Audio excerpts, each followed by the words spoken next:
নমস্কার, দেখছেন কলকাতা টিভি। অভিরুচির সঙ্গে এই মুহূর্তের বড় খবর দেব আপনাদেরকে। আটকে দেয়া হলো অভিষেক বন্দ্যোপাধ্যায়ের চপার। বীরভূম যাওয়ার আগেই আটকে দেয়া হলো অভিষেক বন্দ্যোপাধ্যায়ের চপার।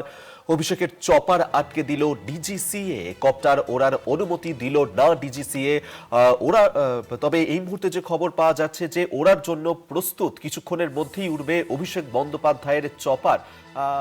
কিছুক্ষণ আগে যেমনটা জানা যাচ্ছিল যে অভিষেক বন্দ্যোপাধ্যায়ের চপারকে আটকে দিয়েছিল ডিজিসিএ, অনুমতি দেওয়া হচ্ছিল না কপ্টার ওড়ার ক্ষেত্রে। তবে এই মুহূর্তে যে আপডেট পাওয়া যাচ্ছে যে কিছুক্ষণের মধ্যেই উড়বে অভিষেক বন্দ্যোপাধ্যায়ের চপার বীরভূমের রামপুরহাটে। সেখানেই আবার জিতবে বাংলা কর্মসূচি নিয়ে সেখানেই সভা করার কথা অভিষেক বন্দ্যোপাধ্যায়ের। এই মুহূর্তের আপডেট জানবো। আমাদের সঙ্গে এই মুহূর্তে টেলিফোনে রয়েছেন আমাদের ডেপুটি এডিটর মৌপিয়া নন্দী।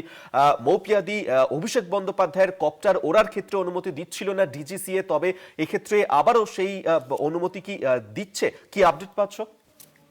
অভিক, এই মুহূর্তে আমরা যেটা আপডেট পাচ্ছি যে অবশেষে অনুমতি মিলেছে এবং যে কোনো সময়ই অভিষেক বন্দ্যোপাধ্যায়ের কপ্টার সেটা বীরভূমের উদ্দেশ্যে রওনা দেবে বেহালা ফ্লাইং ক্লাব থেকে, এমনটাই আমরা জানতে পারছি। অর্থাৎ যে প্রাথমিক জটিলতা দেখা দিয়েছিল এবং যেখানে দাঁড়িয়ে ডিজিসি এর পারমিশন পাওয়া যাচ্ছিল না এবং দীর্ঘক্ষণ যে এই হেলিকপ্টারের যে উড়ান, সেই হেলিকপ্টারের উড়ানটি বিলম্বিত হয় এবং যেখানে দাঁড়িয়ে তৃণমূল কংগ্রেসের তরফ থেকে ইঙ্গিত করা হচ্ছিল যে তৃণমূলের যে আবার জিতবে বাংলা কর্মসূচি, এই কর্মসূচিকে আটকানোর জন্যই অভিষেকের কপ্টারকে উদ্দেশ্য প্রণোদিত ভাবে তাকে পারমিশন দেওয়া হচ্ছে না, এরকম একটা অভিযোগ তৃণমূল কংগ্রেসের তরফ থেকে করা হচ্ছিল।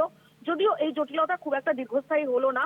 এই মুহূর্তে আমরা সূত্র মারফত যে খবর পাচ্ছি যে প্রয়োজনীয় যে অনুমতি সেটা পাওয়া গেছে, জট কেটেছে এবং অভিষেকের কপ্টার যে কোনো মুহূর্তে বেহালা ফ্লাইং ক্লাব থেকে উঠতে চলেছে বলে আমরা জানতে পারছি। তবে এই যে বিলম্বটা, কারণ তুমি জানো যে অনেকগুলো পরিকল্পনা ছিল, তারাপীঠ যাওয়ার পরিকল্পনার পাশাপাশি সোনালী খাতুন যিনি গতকালই পুত্র সন্তানের জন্ম দিয়েছেন তার সঙ্গে দেখা করার কথা, এই সমস্ত সেই সূচিগুলোই বিলম্বের কারণে সেগুলোতে কোনো পরিবর্তন হয় কিনা, অর্থাৎ সময়ের কোনো পরিবর্তন হয় কিনা। কারণ আমরা সূত্র মারফত যেটা জানতে পারছি যে অভিষেক বন্দ্যোপাধ্যায় বীরভূমে তার যে কর্মসূচিগুলো ছিল সেগুলো সবকটি একদম ইনট্যাক্ট রাখার জন্য তিনি বদ্ধপরিকর এবং যে কারণে প্রয়োজনে তারাপীঠে যদি রাত কাটানোর প্রয়োজন হয় সেক্ষেত্রে সেই ভাবনা চিন্তা সেটাও করছিল অভিষেক শিবির। অর্থাৎ হয়তো কিছুটা বিলম্ব হবে, কিন্তু অভিষেক বন্দ্যোপাধ্যায়ের যে কর্মসূচিগুলো রয়েছে সেই কর্মসূচিগুলো সবকটাই এখনো পর্যন্ত আদারওয়াইজ অপরিবর্তিত রয়েছে বলে আমরা জানতে পারছি।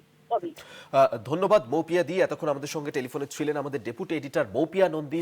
মৌপিয়া দি যেমনটা জানাচ্ছিল যে এই মুহূর্তের আপডেট দেব আপনাদেরকে যে অবশেষে অনুমতি মিলেছে, যেমনটা জানা যাচ্ছে যে ওড়ার জন্য প্রস্তুত অভিষেক বন্দ্যোপাধ্যায়ের চপার।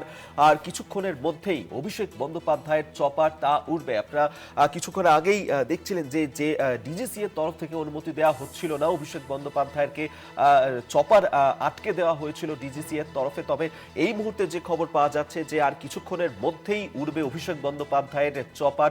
অবশেষে ডিজিসি এর অনুমতি পাওয়া গিয়েছে। তবে আজকে বীরভূমে গিয়ে সেখানে একাধিক কর্মসূচি ছিল অভিষেক বন্দ্যোপাধ্যায়ের। সেখানে তারাপীঠ যাওয়ার কথা ছিল, সোনালী খাতুনের সঙ্গে দেখা করার কথা ছিল অভিষেক বন্দ্যোপাধ্যায়ের, তারপর জনসভা করার কথা ছিল অভিষেক বন্দ্যোপাধ্যায়ের। এবং সেক্ষেত্রে এই কর্মসূচিতেও হয়তো কিছুটা বদল এলেও আসতে পারে, কারণ যেহেতু এই সময় অনেকটাই বিলম্বিত হয়েছে এই কপ্টার সমস্যার কারণে, তার এই যে কর্মসূচি সেই কর্মসূচি অনেকটাই বিলম্বিত হয়ে গিয়েছে। এবং সেক্ষেত্রে এই মুহূর্তে যে খবর পাওয়া যাচ্ছে যে হয়তো তিনি তারাপীঠে থাকতেও পারেন সেক্ষেত্রে তার এই কর্মসূচির জন্য।